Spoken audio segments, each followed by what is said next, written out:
Angel Reese just saw the new WNBA salary numbers, and the reaction from her says a lot more than the numbers themselves.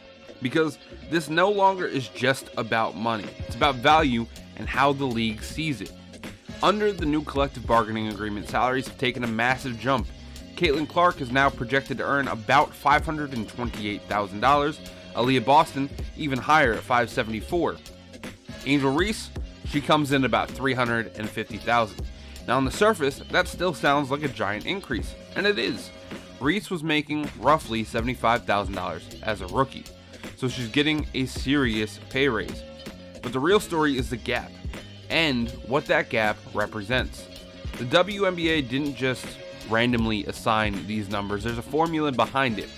Draft position matters, and so does performance, specifically whether you've earned all NBA honors early in your career.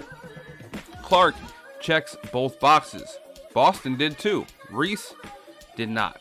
And that's why you're seeing a clear separation. Clark's rookie season alone changed the league. She earned first team all WNBA, broke records, and instantly became the focal point of defenses across the league. That triggers what's called the EPIC clause, exceptional performance on initial contract, which fast tracks players towards max level earnings. Reese, on the other hand, hasn't hit that level yet. Her production has been solid, especially on the boards, but it hasn't translated to the same kind of impact, and that's where things start to get uncomfortable. Because when you look closer at Reese's numbers, the picture becomes clearer. Yes, she rebounds at a high level, and this makes me happy, but a noticeable portion of those rebounds come from her own missed shots. Her efficiency around the rim has been a real issue, with shooting percentages that don't match what teams expect from a post player.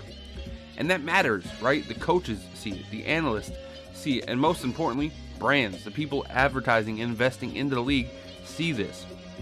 Meanwhile, Caitlin Clark's impact goes far beyond her own stat line. She changes the way defenses play. She creates open looks for teammates and elevates the entire system around her.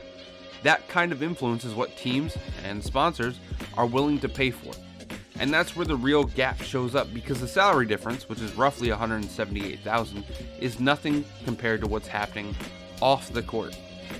Caitlin Clark has signed an 8-year, $28 million deal with Nike. She reportedly landed a massive deal with Gatorade, including her own signature product.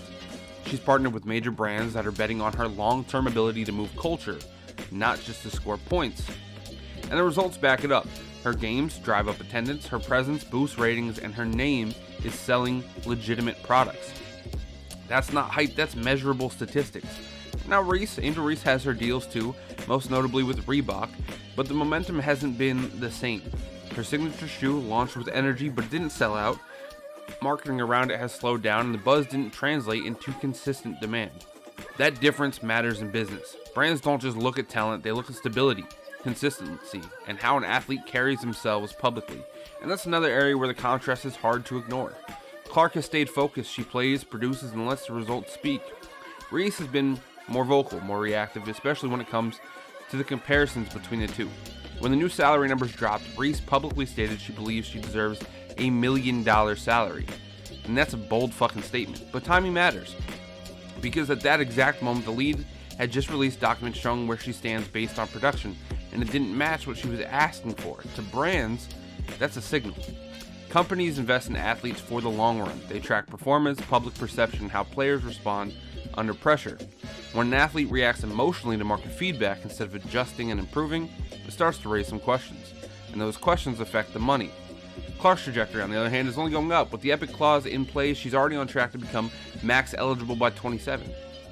If she continues performing at this level, projections have her reaching a supermax deal that could approach $1.7 million by 2028.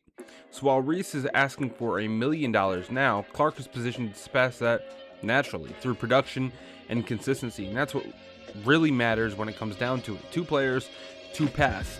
One is built on elite performance, team impact, and steady professionalism. The other still has potential, but needs refinement in efficiency, availability, and how things are handled publicly. The league isn't picking favorites. The market is responding to the results, and right now the results are clear.